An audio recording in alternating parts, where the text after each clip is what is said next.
தை கார்த்திகை சிறப்புகள் பற்றி தெரியுமா? மனக்கவலைகளை தீர்க்கும் முருகனாய், அனைத்தையும் அறிந்து அருள் புரியும் ஆறுமுகனாய், காலங்களை வென்ற கார்த்திகேயனாய், கர்ம வினைகளை போக்கும் கந்தனாய், வீண்பேச்சு வேந்தர்களை வீழ்த்தும் வேலவனாயிருக்கும் அந்த ஈசன் புதல்வன் அருள் கிடைக்க தை கிருத்திகை நன்னாளில் பிரார்த்திப்போம். முருகனுக்கு விசேஷமான நாட்கள் வருடம் முழுதும் பல உள்ளன. சொல்லப்போனால் ஒவ்வொரு நாளும் அழகன் முருகனுக்கு உகந்த நாள்தான்.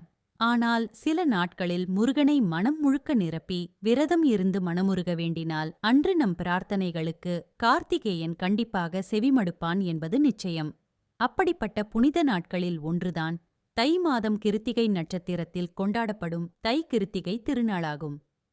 உலகுக்கே அம்மையப்பனான சிவபெருமானுக்கும் உமையாளுக்கும் அன்பு மகனாக பிறந்த முருகனை 6 கார்த்திகை பெண்கள் அன்போடும் பாசத்தோடும் கவனித்துக் கொண்டனர்.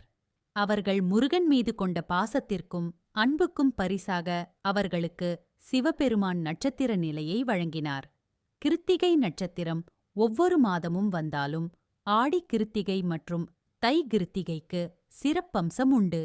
இந்த நாட்களில் முருகனையும் கார்த்திகை பெண்களையும் வணங்கினால் நமக்காக கார்த்திகை பெண்களும் முருகனிடம் சிபாரிசு செய்வார்கள் என்று கூறப்படுகிறது.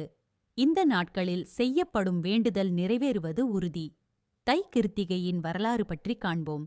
ஸ்கந்த புராணத்தின்படி முருக பகவான் சிவனின் 3வது கண்ணிலிருந்து 6 தீப்பிழம்புகளாகத் தோன்றினார். அக்னி பகவானும் வாயு பகவானும் 6 தீப்பிழம்புகளாய் அவதரித்த முருகனை சரவண பொய்கைக்கு கொண்டு சென்றனர். அங்கு 6 தாமரை மலர்களில் 6 பிள்ளைகளாய் தோன்றிய முருகனை கன்னிப் பெண்களான 6 கார்த்திகை பெண்களும் கவனித்துக் கொண்டனர்.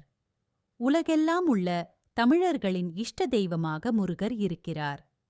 கிருத்திகை நாட்களில் முருகனை வணங்கினால் அவரது பக்தர்களின் பிரார்த்தனை நிச்சயம் நிறைவேறும் என்று சிவபெருமான் முருகருக்கு உறுதியளித்ததாக நம்பப்படுகிறது.